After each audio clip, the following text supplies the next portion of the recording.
Alright, we got a customer's car in today, Alfredo from Georgia. He drove his car here because he wasn't happy with how it was performing. Basically what the story is, he bought the car, as far as he knew it was stock other than a tune. He took it back to the dealership because he was experiencing misfires and the car wasn't performing well. Had that done, they replaced the ECM and put in new spark plugs. After that, there was a vacuum leak the dealership couldn't find. Alfredo got a little tired of dealing with that, so he drove the car in to Ohio to the Tapout tuning shop. We took a look, found the vacuum leak, and we also found that it has a set of downpipes on it. So now we're going to install our white belt package, which will also include downpipes that have already been installed. So we're going to get a baseline pull here, see what kind of numbers the car is putting down stock, and we'll go from there.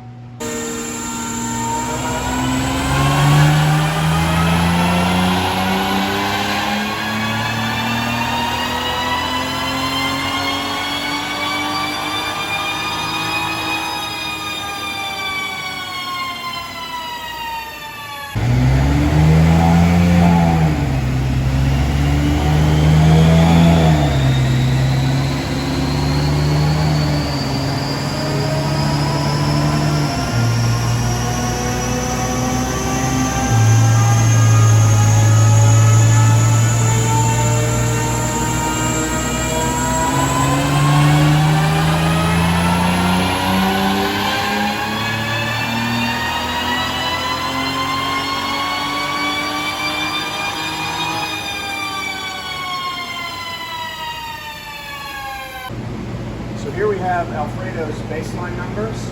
We did 2 pulls on the stock tune.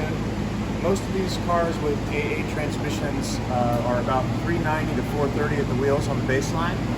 And Alfredo's car has downpipes, so we expected it to be towards the higher end of that. And on the 2 pulls, he's 415 on the first one and 418 on the second one.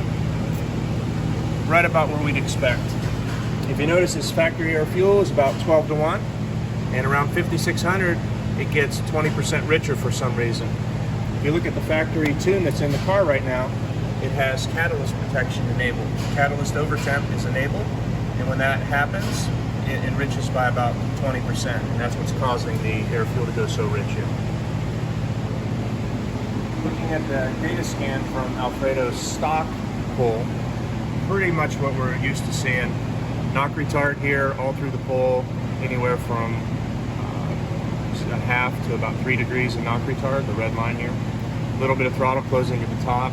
That's one of the ways that the factory tune manages the power. These are torque-based computers. If we look at the torque that the ECM thinks the car is producing, which is pretty close to accurate right now, at the crank it thinks it's producing about 443 foot-pounds of torque. Notice how close that is, within 0.5% of the factory torque spec of 445 foot-pounds.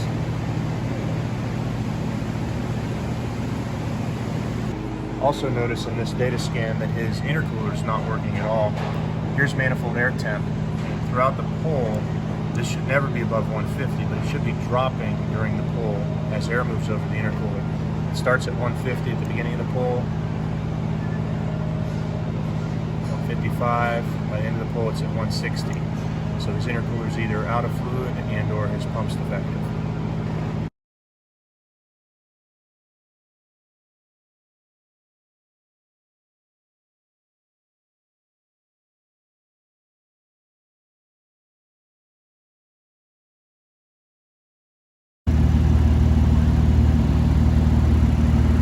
Alright, so now we've completed the install of the spark plugs and the intercooler fill the bleed kit. As you can see, there's the duct there. There's the clear hose you can see right now. Coolant is circulating there.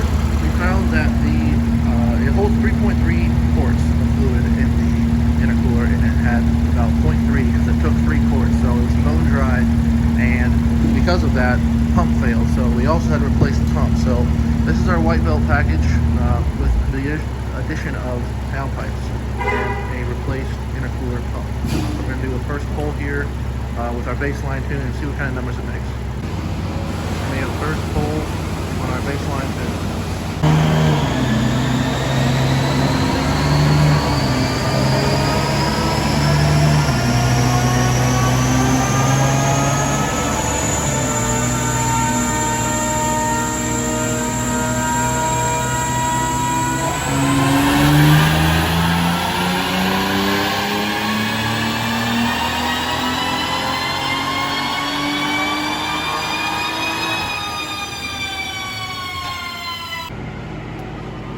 we just did Alfredo's first dyno pull, tune 1A, and he increased from 418 on the stock tune to 485 on the first tune, and torque went up from 428 to 504. You can see his air fuel is nice and flat now. The red lines were his original factory tune, and the blue lines are Tapout tune 1A. And then you can see in the data scan that there's no knock retard. Everything looks nice and healthy. His manifold air temps in the purple are low, and they're decreasing throughout the pull. So starting point tune looks really nice, healthy. Now we're going to see if we can make a little bit more power from the air-on pump gas.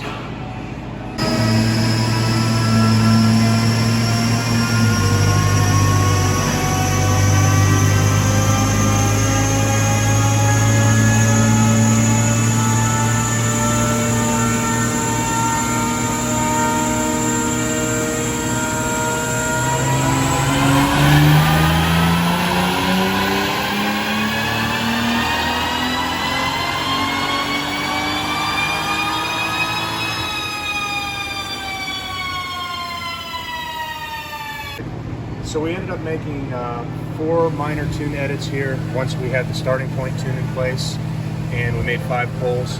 Basically our starting point tune was 485 and 504, and we got it as high as 510 and 512, but we had a little bit of knock retard. It wasn't quite as healthy as we wanted to be and as safe as we like our tunes.